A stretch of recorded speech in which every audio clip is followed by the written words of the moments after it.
কংগ্ৰেছে যুদ্ধ আৰম্ভ কৰিছে নামনি অসমত। নলবাৰী গোৱালপাৰা বৰপেটাৰ পৰা হুংকাৰ দিছে কংগ্ৰেছে। এইবাৰ বিজেপি উৎখাত হ'বই। গোৱালপাৰাৰ পৰা কংগ্ৰেছৰ ডাইৰেক্ট টাৰ্গেট মুখ্যমন্ত্ৰীক উদ্দেশ্যি প্ৰাক্তন সাংসদ আব্দুল খালেকৰ প্ৰশ্ন, কংগ্ৰেছত থাকোঁতে ডক্টৰ হিমন্ত বিশ্ব শৰ্মাই টকাৰে টিকট লৈছিল নেকি? কংগ্ৰেছৰ টিকট বিক্ৰীৰ মুখ্যমন্ত্ৰীৰ অভিযোগক লৈ প্ৰত্যুত্তৰ কংগ্ৰেছ নেতা আব্দুল খালেকৰ।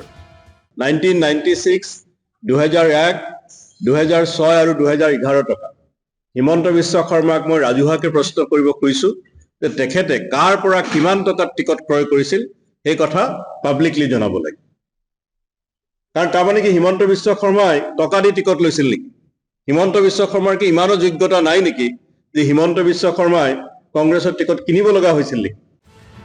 গোৱালপাৰাত যদি কংগ্ৰেছৰ টাৰ্গেট মুখ্যমন্ত্ৰী, আনপিনে চেঙাত কংগ্ৰেছৰ টাৰ্গেট বদৰুদ্দিন আজমল। ধুবুৰীৰ সাংসদ ৰকিবুল হুছেইনে ক'লে কংগ্ৰেছৰ বাবে 51ৰ পৰিৱৰ্তে ভিত্তিবৰ্ষ 71। বিপদৰ সময়ত আজমল নাথাকে কাৰো লগতেই। বদৰুদ্দিন আজমল ডাঙৰীয়া কওক আপুনি, যি সময়ত এই মানুহখিনিয়ে ভয়ত কম্পমান আছিল, আপুনি কোনজন উকিল ধৰিছিল নাম কওক। আপোনাৰ কোনজন উকিলে কি আৰ্গুমেণ্ট কৰিছিল নাম কওক। এই লোকসকলে বিপদৰ সময়ত নাথাকে ৰাইজ, বিপদৰ সময়ত যায়গৈ। আকৌ যেতিয়া প্ৰয়োজন হয় হিমন্ত বিশ্ব শৰ্মাৰ স্বাৰ্থৰ কাৰণে দৌৰি আহে। হিমন্ত বিশ্ব শৰ্মা নিজেই কয় যে হিমন্ত বিশ্ব শৰ্মা হাজাৰটা মিছা কথা ক'ব পাৰে। এগৰাকী মিছলীয়া মুখ্যমন্ত্ৰীৰ যিটো কথা কয় সেই কথালৈ আপোনালোকে প্ৰশ্ন কৰিব, আমি উত্তৰ দি থাকিম। কংগ্ৰেছৰ টিকট কেতিয়াও টকাত বিক্ৰী নহয়, আমাৰ এক প্ৰক্ৰিয়াৰ মাজেৰে টিকট নিৰ্বাচন হয়। নলবাৰীত আকৌ ৰাইজৰ পদূলিত ৰাইজৰ কংগ্ৰেছ অভিযান। সাধাৰণ ভোটাৰৰ পৰা কংগ্ৰেছে বিচাৰিলে ইস্তাহাৰৰ পৰামৰ্শ। উপস্থিত প্ৰাক্তন মন্ত্ৰী পৃথিৱী মাঝি, বিধায়িকা নন্দিতা দাস।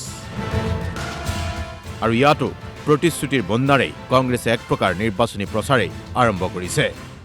মেনিফেষ্টো আগতে যেনেকৈ মানে অফিচতে তৈয়াৰ কৰিছিল, এইবাৰ সেইটো বিচৰা নাই। এইবাৰ ৰাইজৰ পৰা যিটো মানে সমস্যা, ৰাইজে কি বিচাৰে সেইটোৰ ওপৰতে আৰু ইয়াত আহি আমি দুই এখন মানে ব্যৱসায়ী সকলৰ পৰা যিটো সঁহাৰি পাইছো, সেইটো ভাল সঁহাৰি পাইছো।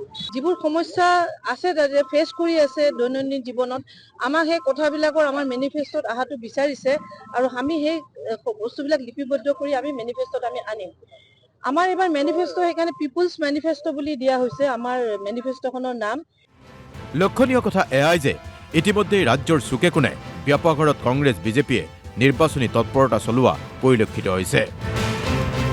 এফালে যদি মুখ্যমন্ত্ৰীৰ দৈনিক মহিলা উদ্যমিতা আঁচনিৰ চেক বিতৰণৰ কাৰ্যসূচী, আনপিনে কংগ্ৰেছেও ৰাইজৰ পদূলিত ৰাইজৰ কংগ্ৰেছ অভিযানেৰে নিৰ্বাচনী তৎপৰতা ক্ষিপ্ৰ কৰি তুলিছে।